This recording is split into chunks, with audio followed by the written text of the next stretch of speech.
parce que tu penses que j'en sais quelque chose. J'ai bien un avis, mais je ne suis pas certain qu'il va te plaire. Par contre, de mon point de vue, c'est pas pour des raisons techniques. Il est psychologique. Et avant que je rentre dans le vif du sujet, j'ai une recommandation à faire, ok? Je veux te prévenir, je vais pointer du doigt des défauts que tu as peut-être qui ont tendance un peu à m'énerver. Donc, ne m'en veux pas si je m'énerve. Et je trouve que c'est mieux. Pour illustrer mes propos, je vais tirer tout ça de faits réels. C'est-à-dire que les histoires que je vais te raconter, elles existent. Et peut-être que tu es même en train de la regarder, c'est peut-être de toi que je parle. Mais bref, on va voir. On va prendre un premier cas. Okay, on va prendre quelqu'un qui a acheté un appartement et cet appartement lui rapporte 150, ça serait bien que je fasse un 5, hein, tu vois, oui, je suis d'accord avec toi, euros net par mois. Il a tout payé, il lui reste 150 euros net par mois. Puis après quoi, bon, voilà, tu vois, il va vivre sa vie. Donc ça, c'est la vie, tu vois, il fait des choses et d'autres, ok. Et après ça, il va lancer un nouveau projet, parce qu'il a envie de lancer un nouveau projet. Sauf que là, je n'ai pas très bien écrit, je vais le réécrire, excuse-moi, il a un refus. Bon, il n'est pas très content, il attend un peu importe le délai, il relance un troisième projet.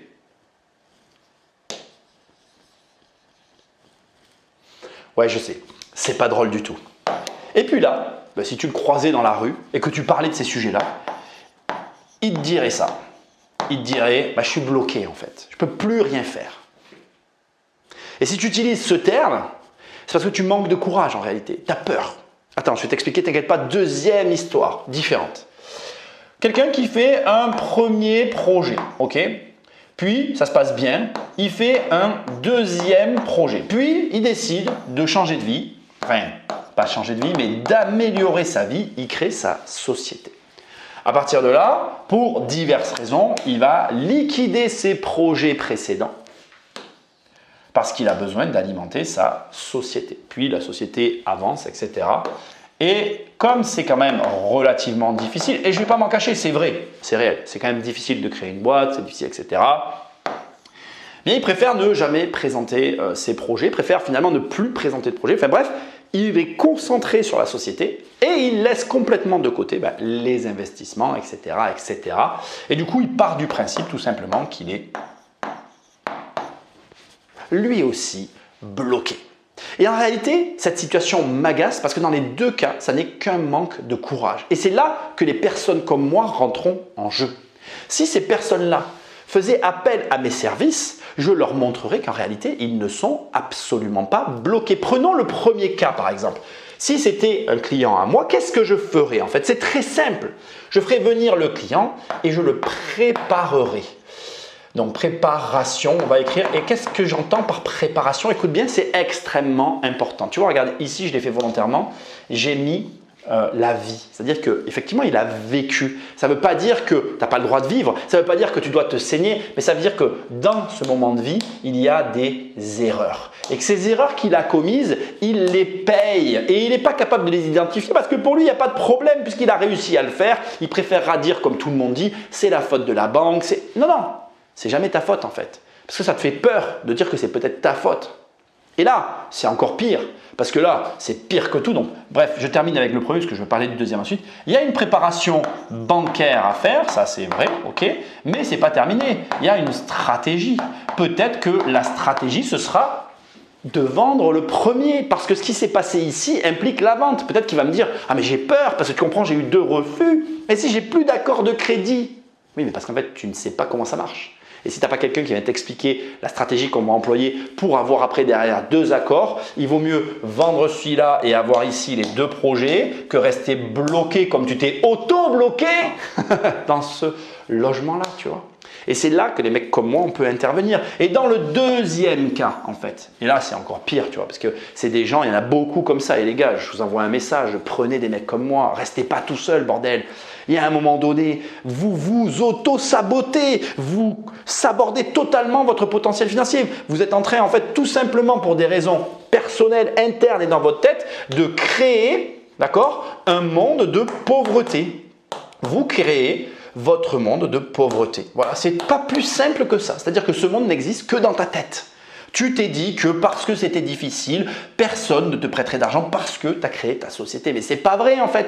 Là aussi, il y a plein de solutions pour ici régénérer finalement les investissements passés que effectivement, tu as sûrement pris la bonne décision. C'était la bonne chose à faire d'investir dans ta boîte pour qu'elle marche. Mais maintenant, il faut y revenir. Il ne faut pas rester ici dans un endroit qui n'existe que là en fait. C'est pour ça que je t'ai dit que c'était plus des raisons psychologiques que techniques. Attends. On attaque le deuxième problème. Et le deuxième problème, c'est le syndrome de l'objet brillant. On va attaquer avec une première histoire très intéressante. On a quelqu'un qui se lance et qui fait un premier projet immobilier. Puis il fait un deuxième projet immobilier. Puis il se dit, bon, c'est vraiment cool l'immobilier. D'ailleurs, j'aurais dû écrire IMO, excuse-moi, je vais la refaire, d'accord? IMO. Et là, il se dit, bon, tiens, je vais faire du marchand de biens. Et puis, il arrive à la fin de son marchand de biens. Il fait son petit bilan, tu vois, on va dire qu'il a gagné 200 000 euros, une petite somme, quoi, voilà, c'est petit. Pour de l'immobilier, c'est petit. Peut-être que pour certains d'entre vous, c'est beaucoup d'argent, mais bref, peu importe, ok? Et en parallèle de ça, on va dire qu'il s'est lancé dans la crypto. Parce qu'il avait un peu d'argent et il s'est lancé dans la crypto. Et là, avec la crypto, il a gagné à un moment donné 600 000 euros. Soit beaucoup plus qu'avec l'immobilier. Du coup, il fait le bilan et il se dit, non mais attends, moi j'arrête totalement l'immobilier et je switch dans la crypto. Et là, aujourd'hui, donc depuis qu'il a arrêté l'immobilier, a-t-il 10 millions d'euros? La réponse est non. A-t-il 5 millions d'euros? La réponse est non en fait. A-t-il 2 millions d'euros? La réponse est non en fait. Et ça, tu vois, c'est le syndrome de l'objet brillant. En fait, il a voulu gagner plus. Qu'est-ce qu'il s'est dit? Il s'est dit juste une chose hyper importante. Il s'est dit, j'arrête. Je vais t'en reparler là-bas comme tout à l'heure. Deuxième petite histoire. Donc là, on a une personne qui a 5 000 euros. Il met l'argent dans une plateforme. Donc on va écrire ici crypto parce que c'est là où ça arrive le plus souvent, mais ça se retrouve dans plein de domaines de toute façon. Il met de l'argent sur une plateforme, d'accord? Et il se trouve que la plateforme, c'était une arnaque. Okay. Et il trouve que du coup, il a tout perdu. Voilà. Perte, je ne vais pas écrire perdu, je vais écrire perte. Il a tout perdu. Là, la perte, elle est totale. C'est-à-dire qu'ici, on se retrouve à zéro. C'est-à-dire que les 5 000 euros, envolés. Okay. Et là, qu'est-ce qu'il s'est dit?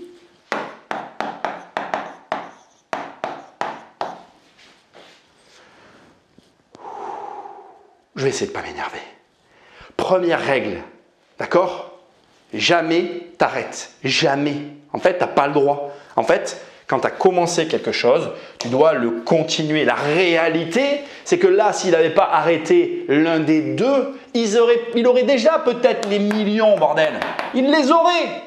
C'est parce qu'il a arrêté. C'est pas normal, en fait. Deuxièmement, en fait, quand tu as eu une perte, là, il a eu une perte. Ça s'appelle le prix de l'apprentissage. C'est de la formation. Tu as l'obligation, j'aurais pas dû mettre ça, ça fait pas très bien écrit, excuse-moi parce que je m'énerve, tu vois, j'avais dit que je m'énerverais pas, mais là je m'énerve.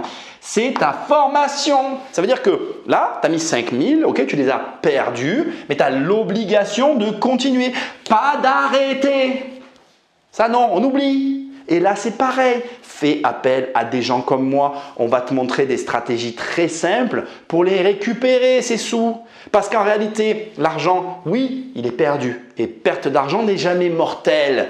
Tant que tu es vivant et que tu peux remettre de l'oseille dans la même machine, ok, la machine peut te rendre de l'oseille. C'est pas parce que tu as perdu une fois que tu perdras toujours. Syndrome de l'objet brillant.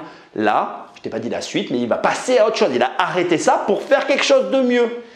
Tu n'as pas le droit d'arrêter. On n'arrête pas. On a commencé, on termine. Et j'arrête parce que sinon je vais m'énerver. Ok?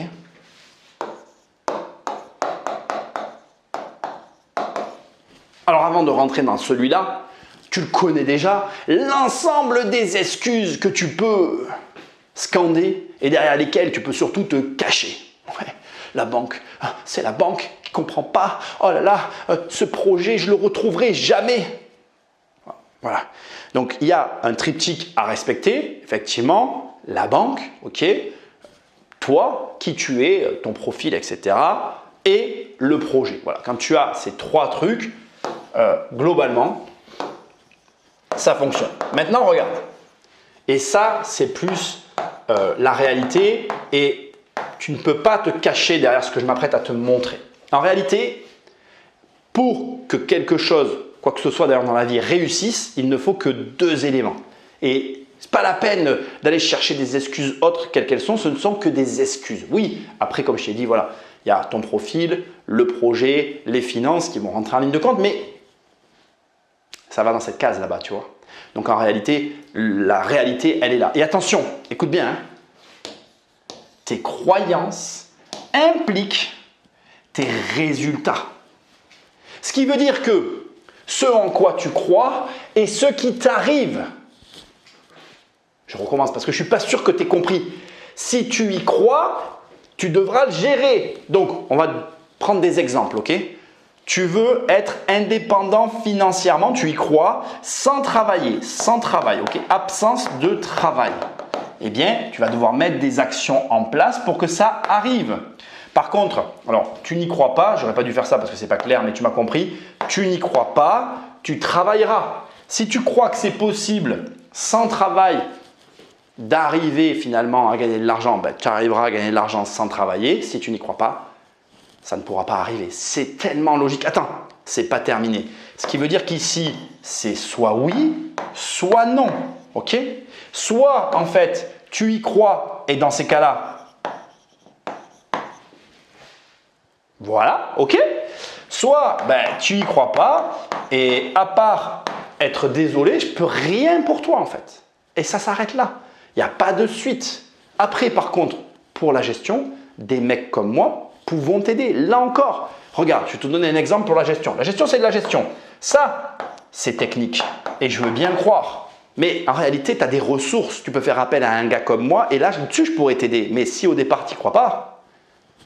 Donc regarde, tu viens me voir, tu as 100 000 balles. Tu as encaissé 100 000 balles. Un mec comme moi, il va faire quoi? Alors bien évidemment, attention, tu prends avec des pincettes ce que je vais te dire.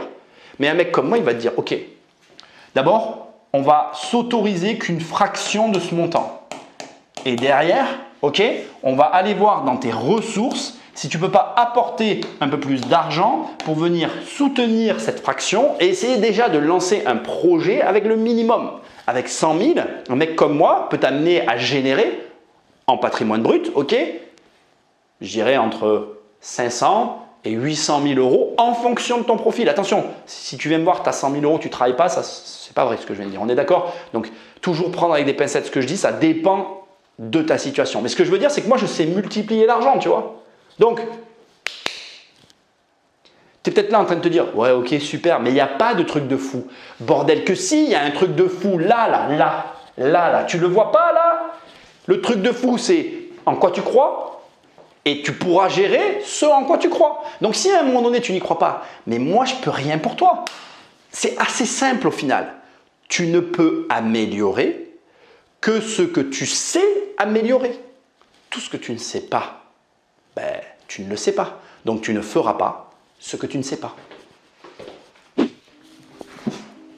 Je vais finir en te posant une série de questions et à toi de voir si tu es capable de faire ce que je te demande ou pas. Est-ce que tu es capable de lever un crédit à la banque de 20 000 euros, 50 000 euros, 100 000 euros, 200 000 euros, 500 000 euros, 1 million d'euros, 2 millions d'euros, 5 millions d'euros?